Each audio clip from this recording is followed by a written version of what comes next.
So today we are headed from Dubai to Abu Dhabi. We're going to take a bus, and so from what we found, you can just use your regular transportation card and put 25 dirham on that, and that's all it takes to get from Dubai to Abu Dhabi. So that's what we're doing today. We just made it to the bus station, and we're about to fill up our cards and get on the bus. And it'll take about an hour and a half, 2 hours to get all the way over there, so not too bad.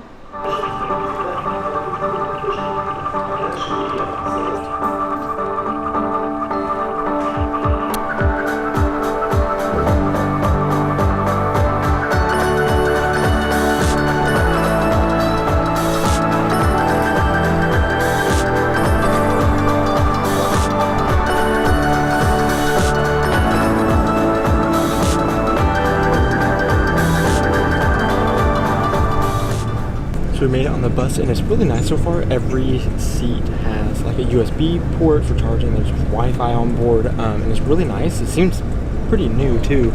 But yeah, only about an hour and a half on this super cheap way of getting to Abu Dhabi. And then Aubrey and I also have our own row, which is really nice too. So not super busy either. The buses leave every 20 minutes, it looks like. So you have your choices of times that you want to go, and you don't have to get tickets in advance, which is also super nice. You can just swipe on whenever you get on board. So yeah, so an hour and a half, and we'll be in Abu Dhabi.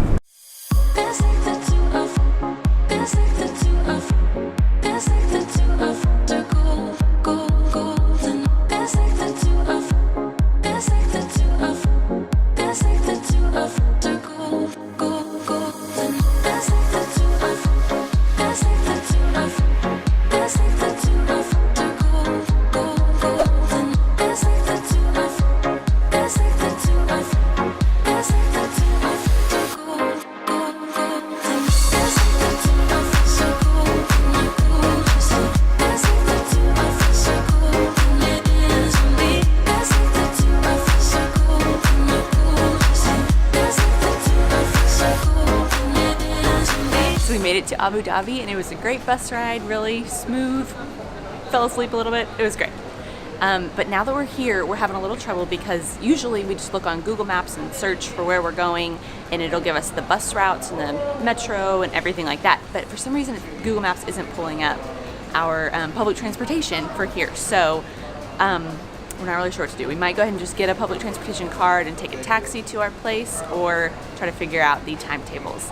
People are staring at me now, so I'm going to go ahead and cut this. So we're not able to figure out the bus transportation system. We did get a transportation card, so we do have that available to us, but we're going to ask our hotel or something like that later on how to get around, because the maps that they have inside aren't like super specific, and we just want to figure out with all of our bags on us. So it's just going to be pretty cheap, like 20 to 30 dirhams to get to our hotel through an Uber. So we're trying to wait for our Uber here, and then we'll figure out the public transportation when we don't have the stress of all of our luggage and everything with us.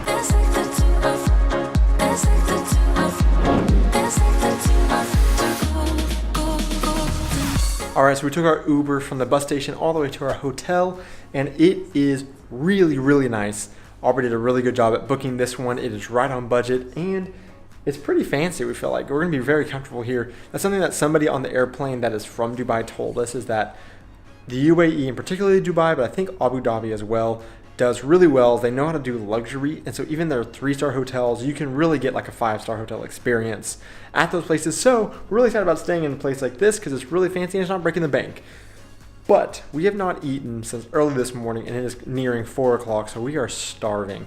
However, one thing that we noticed as we were going to the bus station in Dubai, we had to pass through the mall. The Emirates was at like the food court, has partitions, and a lot of the restaurants there have partitions up so that you can't see the people inside eating, because during Ramadan, Muslims will fast throughout the day, and then they'll eat only early in the morning before the sun rises, and then whenever the sun sets in the evening, and that includes drinking water, if we're not mistaken. So they are trying to be respectful for those that are observing Ramadan and are fasting, so they're kind of keeping that temptation, I guess, out of their line of vision. We did also notice that a lot of restaurants aren't even open during the day, and some restaurants that were open, you could only take away. You could not eat in because they didn't have a partition up or something. So you have to take the food to like your private home or your hotel room and eat it there, so that you are not out in front of people that are trying to fast throughout this month. So we're gonna have to try to navigate that and figure out how we can eat, what places are open, and where we'll actually be able to eat it. We may have to bring back food to our hotel room, which isn't a big deal, but now that we're in a new city and we're starving, we need to go get this figured out.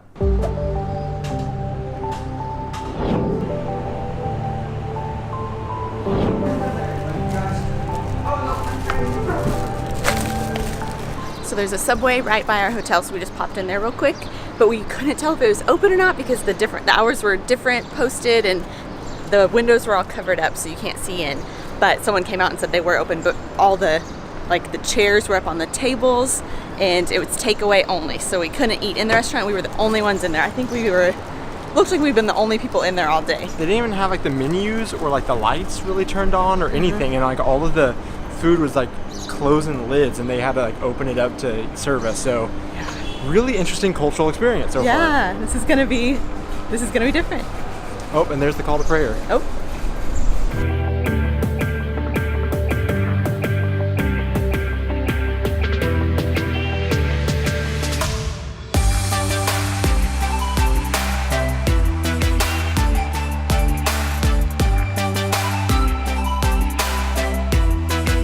All right, so we have finished eating our Subway and just been hanging out in our room for a little bit, and the sun has actually gone down now, which for Ramadan means that iftar begins every evening, where Muslims are able to break their fast from the day and eat a big meal. They usually do it what looks like online.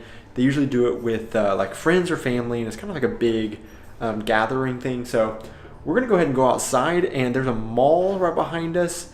And we also know that malls stay open like until 1, 2, 3 a.m. every night. It stays open a lot longer during Ramadan so people can do shopping, since they'll, I guess, get their energy back up with their iftar meal in the evening, and then they can maybe do some shopping. So we're gonna go out and just see if anything's happening on this first night of Ramadan and see maybe some festivities are going on. Maybe more people are out, or maybe nothing is going on. We're gonna go find out.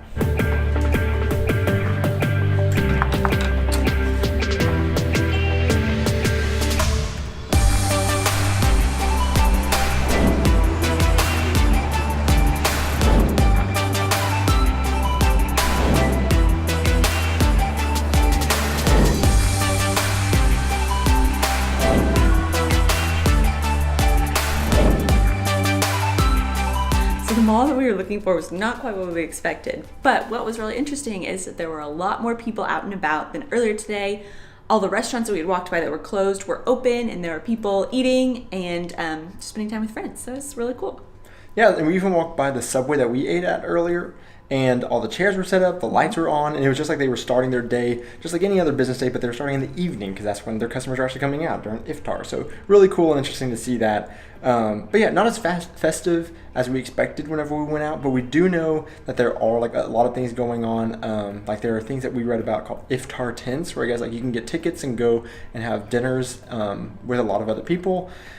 So Ramadan is like a month long. We're going to be here for pretty much the entire thing, so we're going to get to see a lot more of this stuff, we think. But it was a really cool first day getting to see a little bit of Ramadan for the first time and see how they celebrate it here in the Middle East. So anyways, we hope that you enjoyed this video, and if you did, please go ahead and give it a thumbs up and hit a subscribe so that you can keep up with more of our adventures and continue traveling with us.